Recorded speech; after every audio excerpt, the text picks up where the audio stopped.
For the first time since August 6th, we had a complete 5-game KBO slate with all 10 teams in action. The Eagles and Heroes again went to extra innings, but this time the Heroes came out with the victory despite Addison Russell and Bung Ho Park going hitless. The LG Twins held the Kia Tigers to just 2 hits and no runs on their way to an 8-0 victory. Aaron Brooks was knocked around for 5 earned runs, while Roberto Ramos of the Twins went 1 for 3. The Lotte Giants kept their hot streak going behind Dan Straley's 6-inning, 5-strikeout performance. Dino starter Drew Rzacinski allowed just 2 runs through 4 innings, but then went on to allow 6 runs between the 5th and 6th innings, respectively. The Deucin Bears scored in all but 2 innings on their 24-hit night and defeated the Samsung Lions. Jose Miguel Fernandez again had a huge night as he went 4 for 5.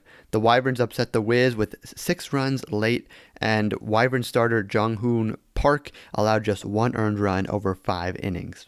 For player news, Kia Tigers pitcher Aaron Brooks gave up 5 runs through 6 innings in Wednesday's 8-0 defeat to the LG Twins. He conceded 6 hits and a walk while striking out 8.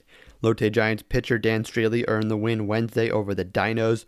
He allowed just 2 runs on 6 hits and 4 walks, while fanning 5 in 6 innings. Opposite Straley was Drew Rzacinski, who was tagged with the loss. He allowed 8 runs on 9 hits and 2 walks across 5 innings. He didn't register a single strikeout.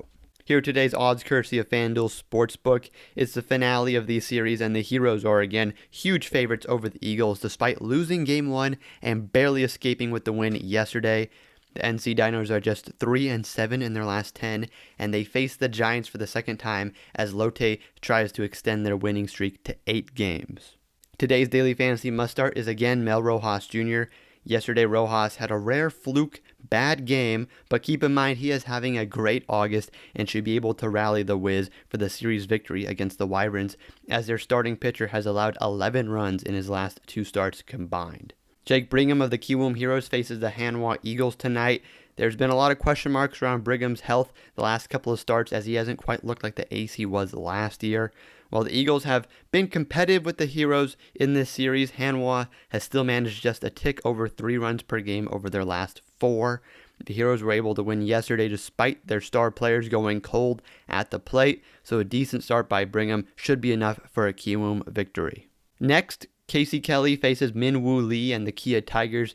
Kelly has an ERA north of 4 on the season, but he has only allowed 3 total runs over his last 2 starts, where he went 7 innings in both starts. He doesn't really walk anyone, and he's substantially better than Min Woo Lee, who has allowed 14 runs over his last 3 starts combined. This Twins team shut down the Tigers' offense yesterday, and I think we can expect the same thing tonight with Kelly on the bump. Finally, the Bears face the Lions and starter Ben Lively. Lively hasn't been great recently, but he held the Bears' offense to just 4 runs in over 5 innings his last time out. The Bears' offense was explosive yesterday, but they actually haven't been able to complete a series sweep since June. I'm going contrarian here and taking the Lions.